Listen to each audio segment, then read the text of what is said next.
Violence has been deeply ingrained in societies throughout human history. The Cambridge World History of Violence notes, and I quote, a number of scholars have argued that violence and war are part of human nature, a part of our biological makeup. End of quote.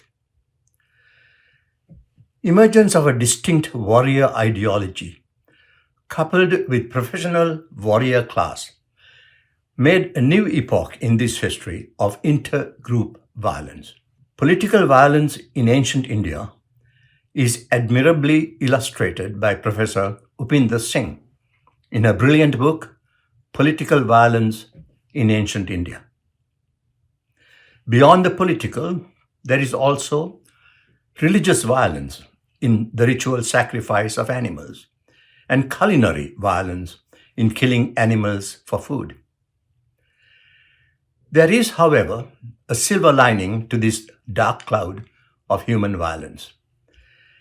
As surprising as it seems, the cognitive psychologist and Harvard University professor Steven Pinker notes, and I quote, violence has been in decline over long stretches of history, and today we are probably living in the most peaceful moment of our species' time on earth.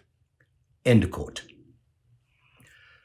Questioning the morality of violence, however, is not limited to modern times. We find such questioning in antiquity as well, illustrated in what I will call the crises of conscience. I want to highlight here three such crises exemplified by Ashoka, Yudhisthira, and Arjuna. Reminiscing about his war with Kalinga, Ashoka expressed his deep remorse at the death and destruction it caused. The Mahabharata likewise depicts a despondent Yudhisthira reflecting on the war between the Kurus and Pandavas, resulting in mass carnage. Arjuna, Yudhishthira's younger brother, had his crisis right before the war, and it set the scene for the Bhagavad Gita.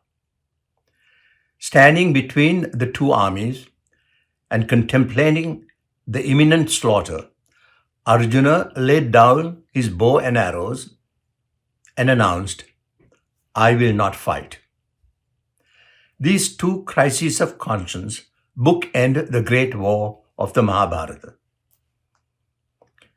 These three historical and literary narratives illustrate the fraught life and expectations of India's ruling and warrior classes.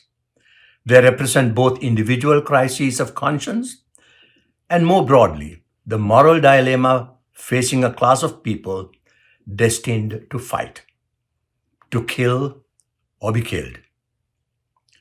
Fame stands at the forefront of the warrior ethic. For fame, a Tamil saying goes, they would lay down their very lives.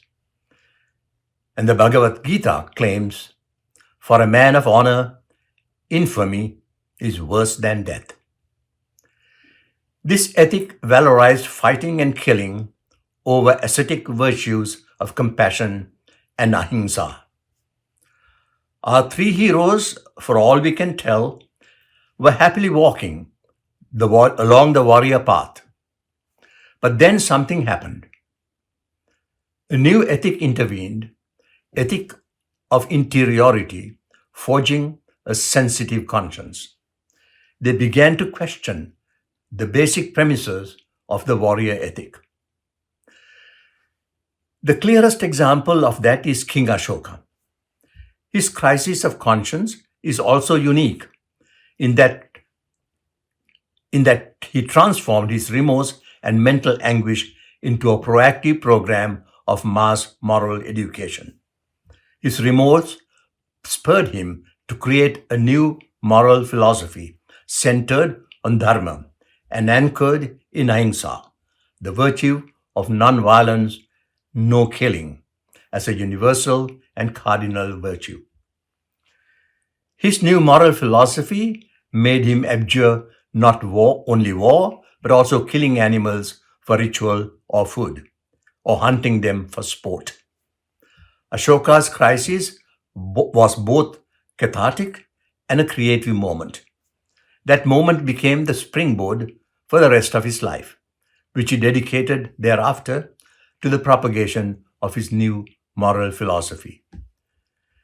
We can say with some confidence that without that crisis of conscience, there would have been no Ashoka as we know him, probably not even the production of his edicts and inscriptions. His imperial rule would have been of the garden variety, not very different from any other ancient ruler. What prompted that crisis? I think it was the exposure to the Buddhist ethic that cultivated his conscience, a conscience that would not let him take his butchering of the Kalinga people as normal. The literary creation of the figures of Yudhisthira and Arjuna in the Mahabharata was likely a response to the historical example of Ashoka's crisis of conscience that was productive of a moral and political philosophy at variance with the traditional Brahmanical ideology. The juxtaposition of these three rulers is the result of recent scholarship on the Sanskrit epics. Irrespective of the motivations of the epic authors, Yudhisthira and Arjuna throw further light on the trope of conscientious objections to war and the resultant carnage in ancient India. As the epic scholar James Fitzgerald notes in his introduction to the translation of the Shanti Parvan, in which Ashoka's crisis is depicted, and I quote, "It seems fair to conjecture that the emergence of the Mauryan Empire generally, and Ashoka's Dharma campaign in particular, were profound challenges to many pious Brahmins, and these events may well have been a strong stimulus to the creation of the apocalyptic Mahabharata narrative." End quote. The war ends, but Yudhisthira is unable to celebrate his victory. Beset with grief, he blames himself for the carnage he had caused. He curses the warrior ethic that produces such misery. "Damn the warrior's way," he says. He would rather follow the path of forest ascetics, forbearance, self-control, truthfulness, ahimsa. He deplores the greed and selfishness that caused this catastrophe. For what? For a trifling kingdom? "We are not dogs," he says, "but we behaved like dogs, greedy for a piece of meat." Unlike Ashoka and Yudhisthira, Arjuna's crisis happened at the beginning of the war. He did not have to experience the carnage. He could foresee it. The very thought of the inevitable massacres stirred his conscience. The first two chapters of the Bhagavad Gita set the scene for Arjuna's crisis of conscience. Krishna drives Arjuna's chariot to the no man's land between opposing armies. Arjuna sees fathers and grandfathers, uncles and granduncles, sons and grandsons standing there ready to kill each other for the sake of a kingdom. "My limbs have gone wobbly. My mouth is parched. My body trembles. And my hair bristles," Arjuna tells Krishna and exclaims, "I will not fight." The crises of Yudhisthira and Arjuna are remarkable, but they were not turned into positive agendas. Instead, their advisors convinced them to give up their momentary weakness and return to the warrior's path. Yudhisthira was able to put his remorse behind him and assume his royal duties. Krishna advised Arjuna, "Don't be a wimp. It does not become of you. Give up this miserable weakness of heart, Arjuna, and stand up." Historians have pointed to the seminal period of 3 or 4 centuries following Ashokan reform, which were antithetical to Brahmanical conceptions of society and kingship. Ashoka ignored the Varna system. Brahmins placed it at the center of their social philosophy. Ashoka supported all religious groups.